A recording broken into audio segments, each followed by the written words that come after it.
So they sent me to rehab for physical therapy, occupational therapy, speech therapy, and I think it was cognitive therapy. And so I get there and I'm they got me walking and things like that, and I'm walking on a walker and I'm going super slow and can't hardly breathe, and I mean, and just it wasn't just like, okay, well now I'm awake, I'm alive, everything's easy. Like the breathing was still very hard. So I go through 4 days of physical therapy, and every other day they'd take a chest X-ray of me. Well, so the fourth day I finished up physical therapy, had my lunch, and they was getting ready to wheel me off to occupational therapy, and the doctor comes in and says, "Sir, listen, we've got to get you to the hospital. You got a pneumothorax." And I said, "No, I don't think so." And he goes, "What do you mean?" I said, "I don't think I have a pneumothorax." And he goes, "Why is that?" And I said, "Well, because one, I don't know what that is. And two, I don't feel bad. So whatever it is, if it's something serious, it should be making me feel bad. And I don't feel bad. I just finished PT." And he says, "No, it's serious. It's a collapsed lung. That's what a pneumothorax is. And you've got to go to the hospital. The ambulance is, they're about to be here." And sure enough, I mean, as he walked out the door, the ambulance comes wheeling the stretcher up. And I looked at my wife and I just started crying. And I told her, I said, I can't go. I can't go. And she said, "Honey, you have to go. If the doctor's saying that you got a collapsed lung, you've got to go." And I said, if I do this, it's going to set me back 2 more weeks from seeing my babies. I haven't seen my kids in 40 days now. And all I want to do is go home and give them a big hug and tell them how much I love them and how much I miss them. And she's like, "You're going to do that, but you got to go to the doctor first. You got to go to this hospital." And so, man, I was just distraught. So they load me up. They take me to the hospital. The hospital was only like 5 miles down the road from the rehab clinic. And, like I said, God was just ahead of me the whole way. It was just amazing because, I'd said at the beginning that when I walked into the emergency room that there was just two other people in front of me. Well, the next day, one of my friends went to the hospital with the same COVID, same issues I was having. And he went to a little hospital in a little town. Well, they wasn't able to give him the treatment that he needed, so they had to send him somewhere. And they contacted every single hospital in Houston, and nobody had a bed for him. Nobody had any availabilities. There was people in the hallways. They were stacked up. Well, they ended up getting him to, I believe it was St. Luke's in downtown Houston. Well, so as we're pulling into the parking lot of the hospital, I look, and there's like 6 tents out there, and there's like 10 ambulances in a line. And I'm like, oh my gosh, they're going to send me back over there. I'm going to have to get in line. I'm going to be with all these people that have COVID again, and I'm going to get it, and then I'm going to die. But they drove me straight up to the doors and wheeled me in. They said, "This is the guy from PT or from therapy that had the pneumothorax." And they said, "Put him in room 3." And they wheeled me straight into room 3. And I was just like, I can't believe it. Like, that was an amazing answered prayer, because I thought for sure I was going to be stuck, there for hours. And so the nurse comes in and she tells me, "We're going to start an IV on you." Well, one thing, whenever I used to be very vascular, I mean, I had veins all over me. And, but I don't know if it was because I lost so much weight. I don't know if it was because of the paralytics. I don't know if it's because of sedation or COVID. I don't know what it was, but I was a hard stick. You could not find a vein on me. And that was part of my pain was, these nurses, they'd try to find a vein and they'd poke me and they'd dig. And they'd, "Oh, we got one. Oh, well, it blew out." And So I get stuck several times, and I told that lady, I said, please, I'm a hard stick. So if you're not, the best at starting an IV, just if you could give me the best. And so she says, I got you. I'll be right back. So she comes back with a vein finder. It was like an ultrasound thing. And it's pretty cool. I sat there and I watched her, and she stuck that vein in my arm, and she stuck that needle in my arm, and you could see it go straight to that vein. And she hit it, minimal pain. And I said, oh my gosh, thank you so much. Good job. And so she said, okay, well, is there anything else? And I said, yeah, I'm really thirsty. And she said, oh, the doctor said you can't have anything because they called it a DNR, or I don't know, something saying that I couldn't have anything to drink or eat because they was going to do a medical procedure on me. And I told her, I said, ma'am, my tongue is literally sticking to the roof of my mouth. Can you please just give me a drink or something? And she said, well, the best I can do for you is I can give you a wet rag. You can suck on that. And I was like, thank you, Jesus. Like, that's better than nothing. So she gave me that, and it really helped out. So I sat there for about 2-3 hours, and then they said, okay, we're going to move you to this other room. So they moved me to this other room, and the doctor comes in, and he tells my wife, he says, you're going to have to step outside. You can't be here for this. And he lays this like surgical kit on my chest, and I was like, what's going on here?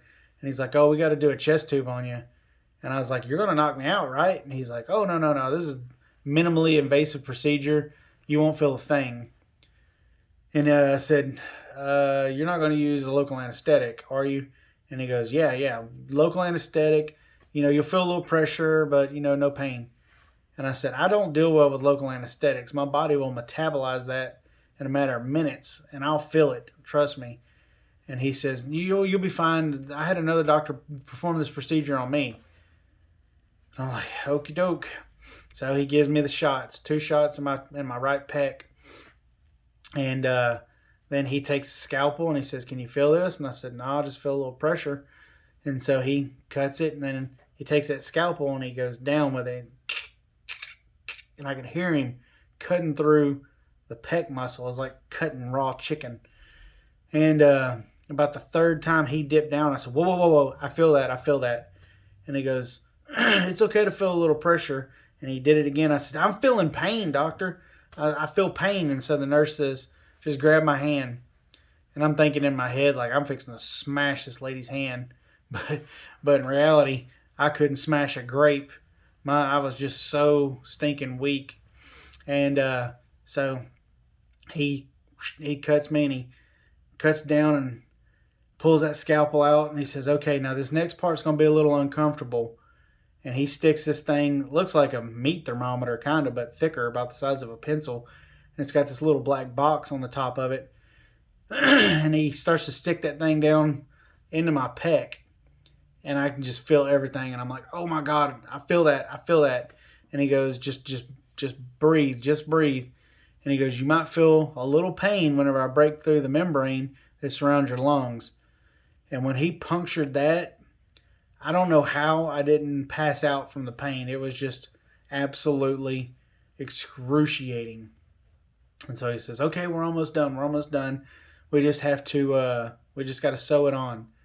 And I said, sew it on? And he said, yeah, just 1 stitch on each side, we sew it to your chest. That way it doesn't move. And by then, like I said, the lidocaine, whatever it was that he gave me, the local anesthetic, it was gone, done. And so I felt that needle go in and back out of my chest twice. And then when he pulled those sutures tight, it felt like he had just ran a soldering iron across my chest. Like it was, so much pain. And so they said, all right, well, that's it. We're going to send you up to ICU, and you'll be fine. So they sent me up to ICU. And so I was there for several days, like 3 or 4 days, and there's no improvement. It wasn't changing anything. These tubes went down to this little box, this little white plastic box, and it had these little black dials on it. And so my pulmonologist comes in, and he's like, well, how's everything doing? And I said, this thing has been making this weird noise. It's like spitting and sputtering. Is it supposed to do that? And he said, is it doing it now? And I said, yeah. And he said, let me hear it. So he comes over there and he listens to it and he goes, okay. And he says, well, yeah, it might be time to make a change. And I said, okay, well, are you guys going to do like a CAT scan or something to see what's going on? And he goes, yeah, we could do that. And I said, okay. So within like 30 minutes, they had me down there for a CAT scan. And that was terrible because I couldn't hardly move. I was so weak. And so they tell me, well, we need you to get off of this stretcher or this bed onto this bed. And it was like everything I could do. They helped me out. And one thing was my butt hurt so bad. It was like I'd lost so much weight.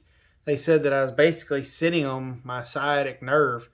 And so it was just this constant pain for weeks in my butt. And I couldn't sit for very long. I'd have to try to roll over on my side. But, I had the chest tube and IVs and all this stuff monitoring. It was a very difficult time. So they do the CAT scan or CT scan, whatever it is, get me back up to my room. And so when will I know the results? And they said the doctor's on his way. So my pulmonologist comes up there and he says, listen, we're seeing a lot of jelly inside your lung cavity. And, there's another pneumothorax that's popped up in the middle of your lung. The one on the top isn't improving. So I recommend that we have a surgeon take care of it. And I said, okay. So then the surgeon comes in the room like 5 minutes later. And he tells me, yeah, so what we're going to do is we're going to cut your ribs. We may need to notch it out a little bit. And we're going to put a robot inside there. And we're going to go and clean all that up. And I was like, okay, is this an invasive procedure? And he goes, oh, yes, it's very invasive.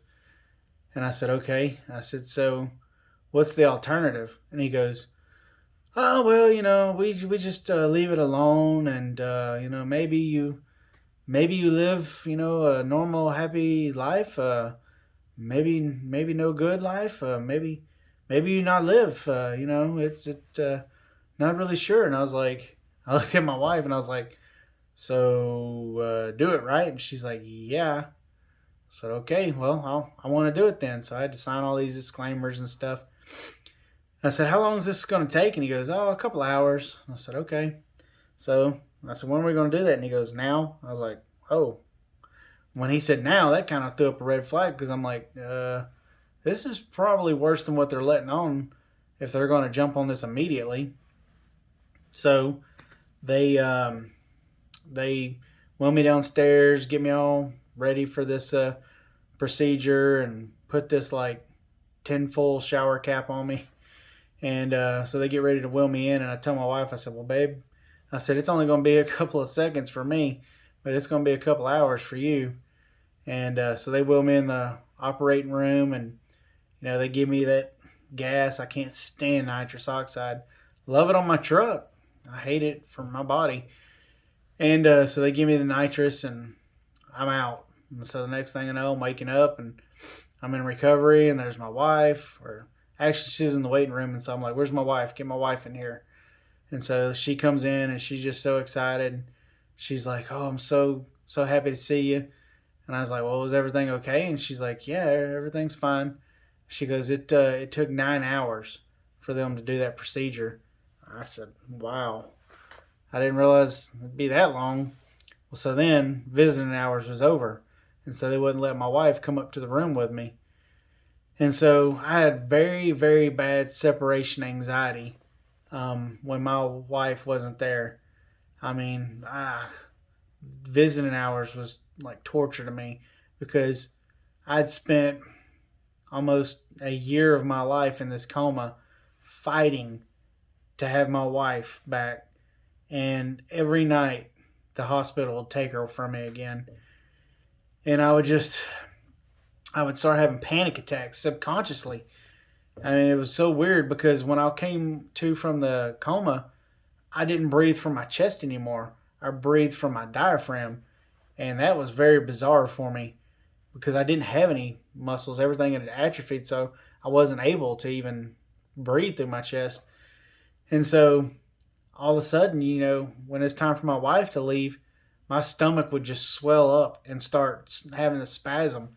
And I go, and I couldn't control it because my stomach was making me breathe. And, they'd come in there, and the nurses would come in there, and it got to where, it was a thing. Like, they knew when my wife was fixing to leave that they was going to have to come in and try to calm me down and everything. And so they would give me, forgot what they was giving me, melatonin maybe, and try to help me sleep. But then whenever I'd sleep, I'd have, nightmares, and I'd have these nightmares where I'd get caught in this weird time loop, and I would miss visiting hours, and I wouldn't get to see my wife.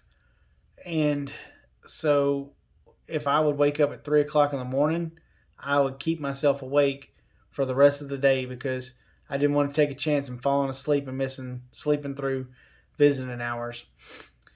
And so, just had real bad separation anxiety. And that went on basically the entire time from September the 5th, the first day that I got to give her a big hug. She came in my room, or she gave me a big hug because I couldn't move. From that day to October the 13th, when I finally got out of the hospital 64 days later, I would just have just terrible anxiety when it was time for her to leave. And, that's one of the side effects of COVID. And so I had this scar, where surgical scar where they cut my ribs open and put that robot in. And it hurt incredibly bad to cough. It was like a nightmare. It was like coughing up glass. It's like I had glass in my lungs. And they'd tell me, like, you need to cough. You need to make yourself cough because you got to cough this stuff out. And so it turns out what happened was when they saw the jelly in my lung, they actually found that I had a boil or an abscess on my lower lobe of my right lung, and it had ruptured and spilled pus all inside my lung cavity, and it had been in there for a few days and it congealed. And so whenever the nurse or the doctor told my wife they weren't fighting COVID anymore, they was fighting an infection, but they didn't know what it was. It was actually in my lower right lobe. And so they ended up having to remove a third of my lung, and they had to suck all that pus out. And so I still had double pneumonia. And even after I left the rehab in October, they told me that I was going to continue to have this pneumonia for probably another 8 weeks. And they were right. God, I'd have such bad coughing fits when I got home, trying to, my body was just trying to get this crud out. And, but so that's why the procedure took 9 hours. But it was very evasive, and the doctor, told me that he did his best, and there's a lot of scar tissue, a lot of fibrosis from damage from the COVID, and that he did his best to clean it all up, and that, in about a year, I should be back to myself. Well, for me, hearing a year, it's going to take me a year to recover, was very disappointing. But I've come to terms with it now, and I understand. I've tried to push myself, tried to push my recovery, and they told me in the hospital that COVID patients are notorious for hurting themselves by trying to push themselves. And I saw what they meant. I pushed myself too hard one week, and it probably took me 2 weeks to recover from the little bit that I did that 1 week. So, but yeah, I've had a lot of different complications from the COVID.